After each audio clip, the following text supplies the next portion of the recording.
चारों गति में डोले, ऐसे में हो मेरे गुरुवर पार लगा दो।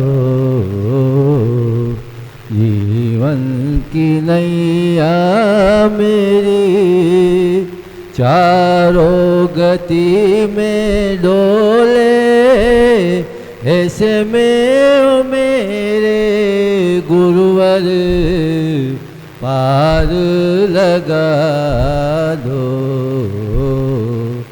जीवन की नैया मेरी मोहनी सूरत तोरी, करुणा के भाव दरिए, शरणों में जो भी आता उसका उद्धार करे। जन्म जन्म का प्यासा प्यास बुझा दो। जीवन की नैया मेरी चारों गति में डोले, ऐसे में मेरे गुरुवर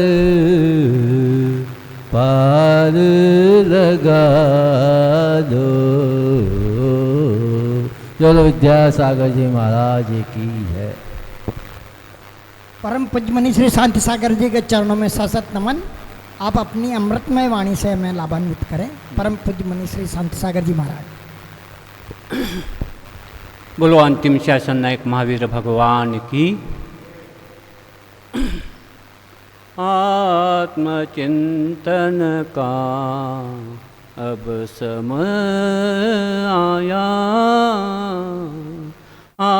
आत्मचिंतन का अब समय आया। पाके नर तन को खोया क्या पाया, आत्मचिंतन का अब समय आया। हम जिसे ज्ञान ध्यान कहते हैं, हम जिसे ज्ञान ध्यान कहते हैं, मन तो इंद्रिय में ही भरमाया है। मन तो इंद्रिय में ही भरमाया है। पाके नरतन को खोया क्या पाया, पाके नरतन को खोया क्या पाया। आत्मचिंतन का अब समय आया। जीव दुनिया में क्यों भटकता है, जीव दुनिया में क्यों भटकता है। ये तो जीवन का एक किनारा है, ये तो जीवन का एक किनारा है। पाके नरतन को खोया क्या पाया, आत्मचिंतन का अब समय आया। आत्मचिंतन का अब समय आया।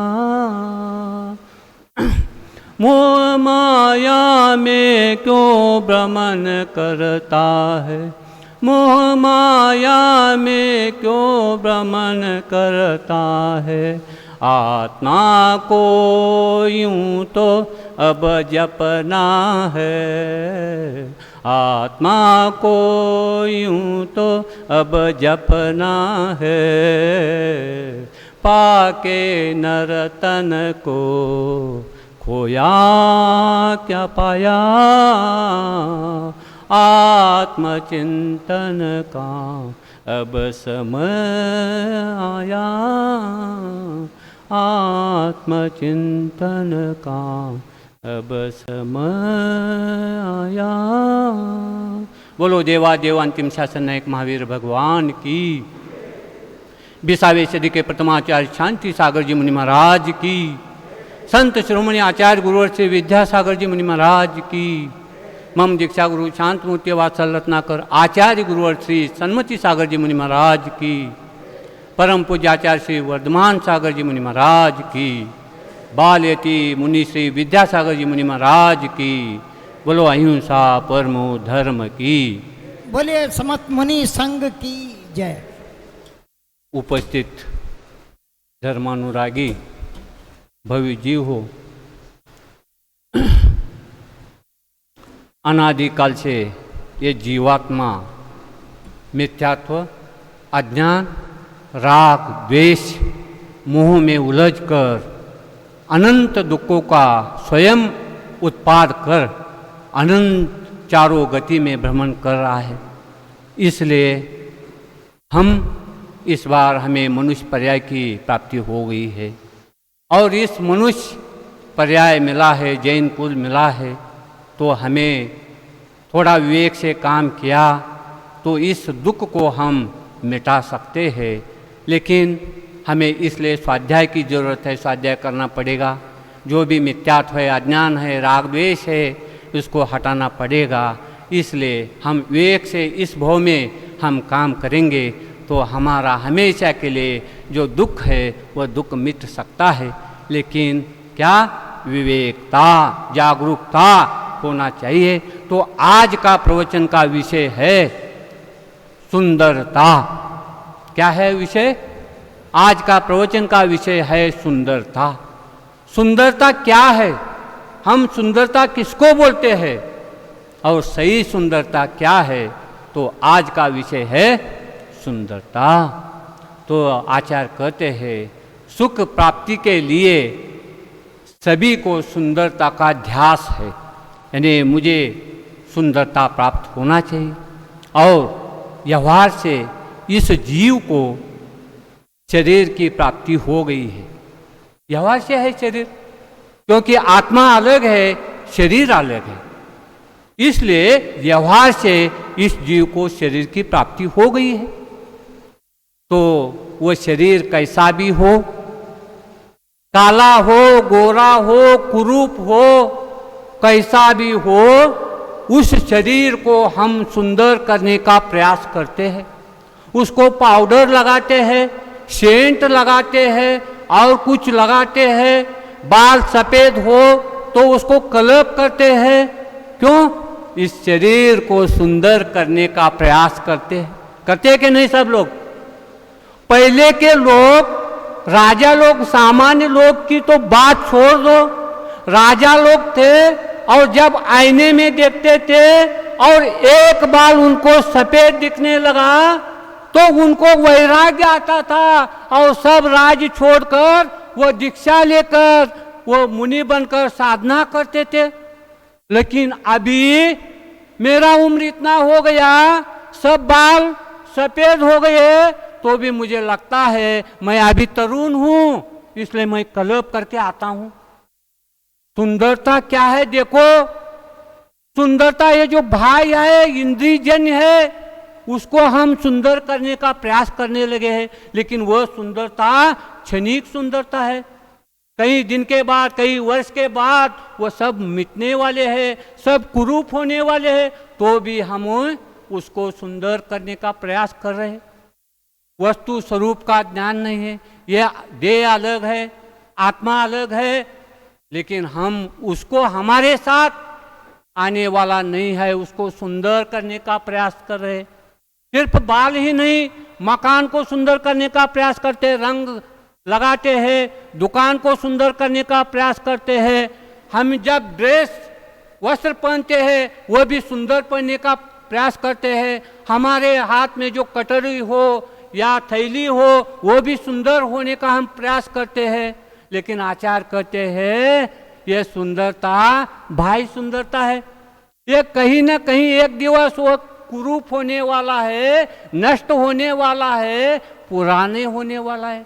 ये सुंदरता इंद्रियजन्य है और आप उसको पीछे लग रहे हैं, उसमें एक रूपता हो रहे हैं और अज्ञानता है। आचार्य कहते हैं ये अज्ञानता है, ये मोह की सीमा है, मोह से ऐसे कर रहे हैं हम, तो ये मोह की सीमा है।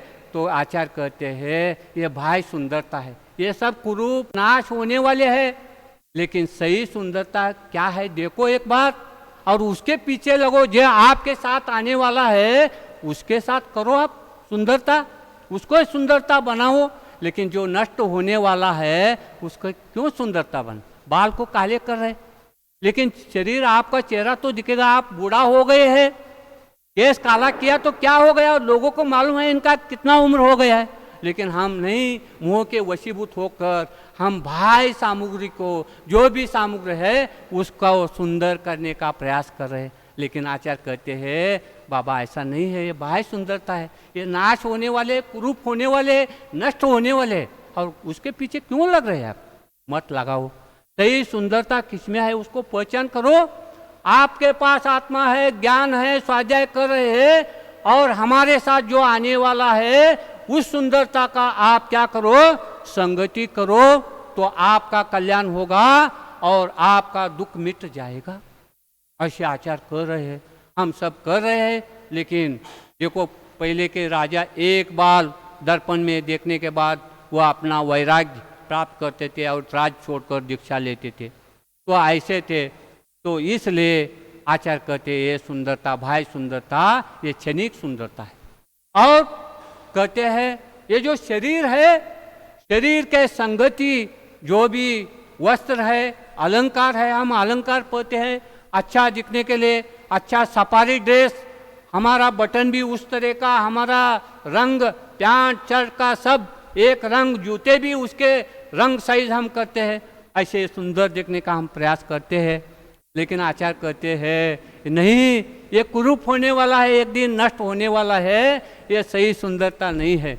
इसलिए आप क्या करो, तो ऐसा सुंदरता को छोड़ दो, सही सुंदरता क्या है उसको समझो। तो ये जो शरीर है उसके संगति से करने के बाद अच्छे अच्छे वस्त्र भी मलिन होते कि नहीं, 1 2 4 दिन हम पहनेंगे तो वस्त्र भी मलिन होते हैं, अलंकार भी मलिन होते हैं। और जब पहले के लोग बाहर शौच को जाते थे, अभी शौचालय वगैरह घर में है, तो बाहर जाकर अपना शौच विधि करते थे। और जब हम आते हैं तो गांव के बाहर आने के बाद, गांव आया है समझ में आता है, क्योंकि शौच दुर्गंध वगैरह आता है, तब कोई भी आदमी क्या करता है, आपका नैपकिन निकालता है और नाक को पकड़ता है, क्योंकि दुर्गंध आ रहा है। लेकिन वो विष्टा कहता है अरे तो आपने ऐसा रुमाल पकड़ रहे हैं नाक को, मैं आपके संगति करने से मेरी ये दशा हुई है। जो बासमती चावल था, घर में भात होता था, तब गली में सुगंध मेरा फैल जाता था, लेकिन मैंने आपकी संगति की तो मेरा यह दशा ऐसी दुर्गंध हो गई। पेड़ा भी करने लगा, मेरा कितना सुगंध आता था, लेकिन आपकी संगति की मैंने और मैं दुर्गंध हो गया। देखो शरीर के संगति से अच्छे अच्छे पदार्थ ऐसे दुर्गंध हो रहे, तो हम शरीर को सुगंध सुंदर करने का प्रयास कर रहे हैं, लेकिन ये सही सुंदरता नहीं है। इसलिए आचार्य कहते हैं सही सुंदरता किसमें है, तो आचार्य कहते हैं सही सुंदरता अंतरंग में होना चाहिए। हमारा अंतरंग कैसा होना चाहिए, आकाश जैसा अंतरंग, राग द्वेष नहीं होना चाहिए, अपना पराया नहीं होना चाहिए, ऐसे आपके अंतरंग सुंदर होना चाहिए। आपका जो विचार है, विचार में सुंदरता होना चाहिए। आपको जो आचार है, आचार में सुंदरता होना चाहिए। आपका जो मन है, मन में सुंदरता होना चाहिए। फिर आचार्य जी कहते हैं आप में जो ज्ञान है, ज्ञान, वो ज्ञान में सुंदरता होना चाहिए।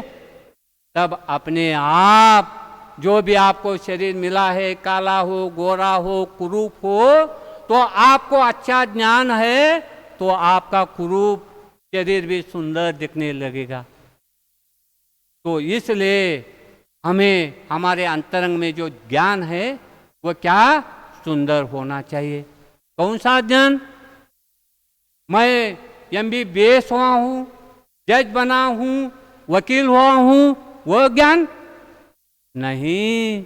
वो ज्ञान पोट भरने के लिए है, पैसा कमाने के लिए है, उसमें राग द्वेष भरा है, आकुलता भरा है, तो आचार्य श्री कहते हैं वो ज्ञान अच्छा नहीं। तो कौन सा ज्ञान अच्छा है? तो आचार्य श्री कहते हैं वो ज्ञान अच्छा है जिस ज्ञान में आकुलता नहीं है, व्याकुलता नहीं है, राग द्वेष विकार भाव नहीं है, वो ज्ञान अच्छा है। तो वो ज्ञान कौन सा हो गया? केवल ज्ञान हो गया जिसमें आकुलता नहीं, व्याकुलता नहीं, राग द्वेष नहीं, मेरा तेरा पराया ऐसा कोई भेदभाव नहीं। वह ज्ञान सुंदर है और वह ज्ञान सुखरूप है। उस ज्ञान से हमारा कल्याण होने वाला है। मैं जज बन गया हूँ, मैं डॉक्टर बन गया हूँ, मैं MD बन गया हूँ, तो वह ज्ञान पैसे कमाने के लिए, एक भव के लिए है। वह सुख भी देगा और दुख भी देगा, क्योंकि आकुलता बढ़ जाएगी। तो उस ज्ञान सुंदर नहीं है। जिस ज्ञान में आकुलता व्याकुलता नहीं है, जिस ज्ञान में राग कषाय भाव नहीं है, वह ज्ञान अच्छा है। इसलिए उस